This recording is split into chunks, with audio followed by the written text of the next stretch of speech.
Fala galerinha, beleza? Bem-vindos a mais um PQP News. Hoje teremos dois PQP News no dia. Eu tinha perguntado para vocês ontem se tudo bem de às vezes separar os assuntos. Muita gente falou que ok, então vamos tentando dessa forma. Vai ter dia que vai ter dois, dia que vai ter um, tem dia que não vai ter nenhum, vai ter só vlog. Enfim, vamos nessa. Meu medo é às vezes ficar com um vídeo demais. Bom, vinheta e a gente fala daqui a pouco.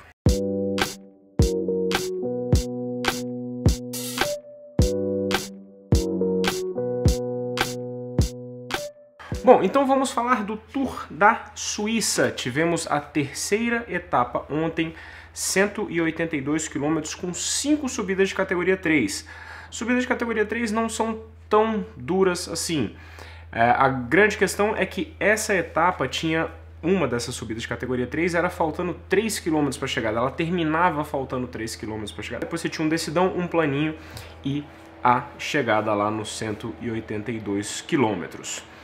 Como as subidas eram de categoria 3, existia a possibilidade sim de você ter uma chegada com um pelotão compacto, mas também tinham muitas chances para que alguém atacasse e conseguisse vencer a etapa sozinho.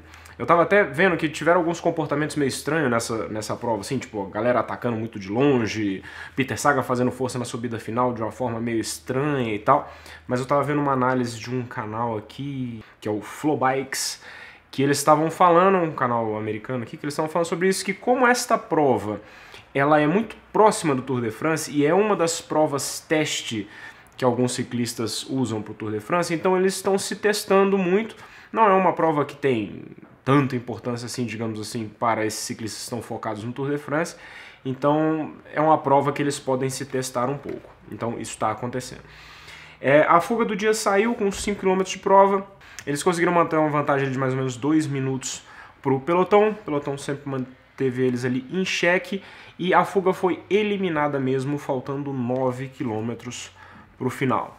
Aí no pé da última subida começaram a ter alguns ataques, inclusive o Peter Sagan foi um dos que atacou. Como eu falei com vocês, foi um ataque meio estranho, porque ele deu uma acelerada, mas não foi aquela acelerada para largar todo mundo e tal. Então não sei se ele estava se testando ali para ver, deixa eu ver se eu consigo largar todo mundo de roda, ou se era para ver quem vinha, enfim. Essas estratégias de prova são sempre meio complexas. Aí ele deu uma acelerada, viu que não deu aquela espatifada no pelotão, todo mundo conseguiu passar, e apesar de ter sido a subida muito próxima, e a subida de categoria 3 não é a mais fácil que tem, porque você tem a categoria 4, que é mais fácil que a 3, mas não foi suficiente para espatifar o pelotão. Então o pelotão passou relativamente compacto pela última subida. Compacto, mas não organizado do ponto de vista de chegada, com aquele formato tradicional de equipes embalando e tal. Então foi meio que cada um por si, o que é legal, as chegadas que acontecem meio que cada um por si, assim, fica um pouquinho mais emocionante. Aí faltando 1 km para o final, um tal de Arthur Vichot da FDJ atacou e falou, vou tentar daqui mesmo.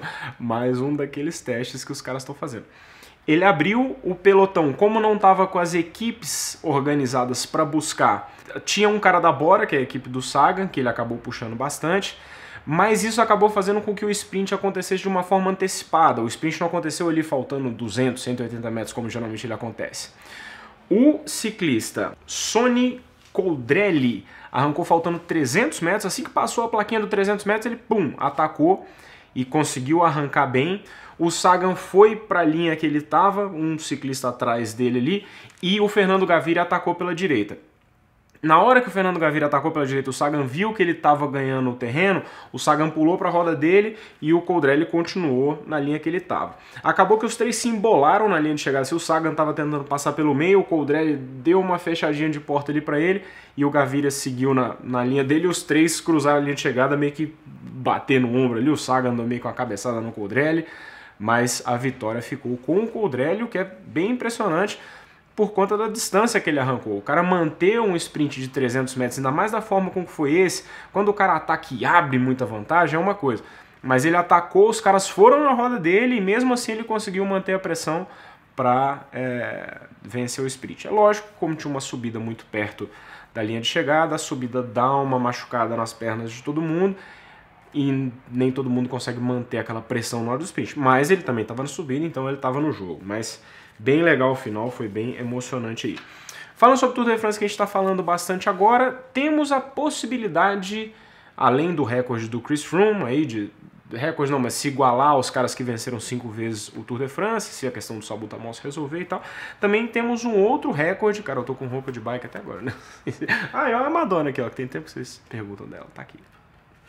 Amor meu. O Mark Cavendish, se ele vencer mais 4 etapas do Tour de France, é difícil, mas é possível, tanto que ele mesmo já teve edições do Tour de France que ele venceu 6 etapas, tá? Que ele tava na época áurea dele. Se ele vencer mais 4 etapas, ele vai igualar o recorde do Ed Merckx. O Ed Merckx atualmente é o cara que mais venceu etapas do Tour de France, com 34 vitórias. O Cavendish está com 30 vitórias, o que é um número bastante impressionante. Ele passou aí grandes nomes como o próprio Bernard Hinault, que venceu 28 vezes. O Cavendish já está com 30, como eu falei. Então, se o Cavendish conseguir vencer 4 etapas nesse Tour de France, ele se iguala ao Ed Merckx. Ele está próximo, não sei quanto tempo ainda o Cavendish vai correr.